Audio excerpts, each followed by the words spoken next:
तुम masculine arm चाहते हो लेकिन नहीं जानते कैसे पाएं तो चिंता मत करो भाई, मैं तुम्हें बिल्कुल सही तरीका और वो भी जल्दी दिखाऊंगा। इसके अलावा वीडियो के लास्ट में एक बोनस टिप भी है। तो सबसे पहले बात करते हैं कि किसी की आर्म्स को मैस्कुलिन क्या बनाता है। मुझे लगता है कि ये 3 मसल्स पर डिपेंड करता है, फोर आर्म, ट्राइसेप्स और बाइसेप्स, और मैं मान रहा हूँ कि तुम पहले से इन मसल्स पर काम करते हो। तो मैं तुम्हें बताता हूँ कि तुम इन मसल्स को वास्तव में डेवलप करने के लिए क्या कर सकते हो। मसल्स जिनसे आपकी बाजुएं दिखें जितनी हो सके मर्दाना।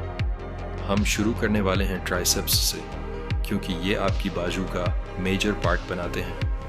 अगर आपकी बाजू पतली लगती है तो शायद इसका रीज़न यही है कि ट्राइसेप्स 3 पार्ट्स से बना होता है, इसी वजह से इसका नाम ट्राइसेप्स है। फर्स्ट है लॉन्ग हेड, जो इसका सबसे बड़ा हिस्सा होता है।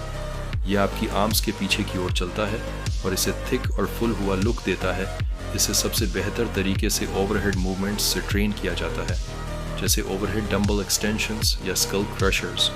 सेकंड है लेटरल हेड, जो आपकी बाजू के बाहरी हिस्से पर होता है, और यही आपकी बाजू को वो चौड़ा हॉर्स शू नाल की तरह शेप देता है। इसे सबसे अच्छा केबल पुश डाउन या क्लोज ग्रिप बेंच प्रेस से ट्रेन किया जा सकता है।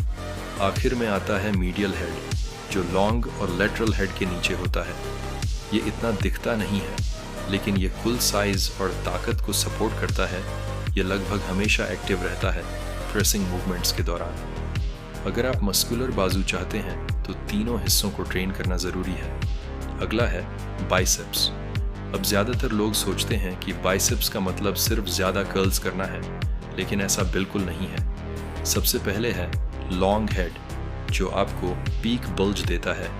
शॉर्ट हेड, जो चौड़ाई जोड़ता है आपकी बाजू में सामने से देखने पर। और बिल्कुल दोनों को ट्रेन करना ज़रूरी है, इसलिए इन पर काम करें। लॉन्ग हेड के लिए ऐसे एक्सरसाइज करें जिनमें आपकी बाजू आपके बॉडी के पीछे जाए, जैसे इंक्लाइन डंबल कर्ल्स या ड्रैग कर्ल्स, जो गहराई से स्ट्रेच देती हैं, जिससे यह ग्रोथ के लिए मजबूर होता है। शॉर्ट हेड को टारगेट करने के लिए प्रीचर कर्ल्स या वाइड ग्रिप बारबेल कर्ल्स करें। लेकिन अब बात आती है उस हिस्से की जिसे हर कोई भूल जाता है, ब्रैकियलिस। यह वो मसल्स है जो आपके बाइसेप्स के नीचे होती है। जब यह बढ़ती है तो यह आपके बाइसेप्स को ऊपर की तरफ धकेलती है, जिससे वे और भी बड़े दिखते हैं। और इसे टारगेट करने का सबसे अच्छा तरीका है हैमर कर्ल्स और रिवर्स कर्ल्स। इसी तरह आप ऐसी बाजुएं बनाते हैं जो उभरी हुई दिखें। आखिरी लेकिन बेहद ज़रूरी मसल्स हैं आपके फोर आर्म्स, बाजू का निचला हिस्सा। आपके पास बड़े बाइसेप्स और ट्राइसेप्स हो सकते हैं, लेकिन अगर आपके फोर आर्म्स पतले हैं तो आपकी पूरी बाजू कमज़ोर दिखेगी। सबसे पहले हैं रिस्ट फ्लेक्सर्स, यानी मसल्स जो आपकी कलाई के नीचे होते हैं। ये फोर आर्म के निचले हिस्से में होते हैं। और दूसरा है एक्सटेंसर्स, यानी वे मसल्स जो ऊपर होते हैं आपके एल्बो के पास। इन्हें बढ़ाने के लिए सिर्फ एक ही चीज़ पर निर्भर मत रहो। बेतरतीब कर्ल्स करने से बेहतर है कि आप रिस्ट कर्ल्स करें।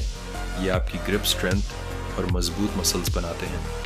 फोर आर्म्स वो मसल्स हैं जिन्हें आप छिपा नहीं सकते, इसीलिए उन्हें ज़ोरदार तरीके से ट्रेन करें। और अब एक बोनस टिप जो मैं नहीं चाहता कि आप भूलें, रिकवरी बहुत मायने रखती है। मुझे फ़र्क नहीं पड़ता कि आप कितनी बार इसे सुन चुके हैं, आपको कम से कम 7 घंटे की नींद लेनी ही चाहिए। और रेस्ट डेज को स्किप मत करें। अगर आप ये ध्यान रखें तो मुझे बहुत खुशी होगी।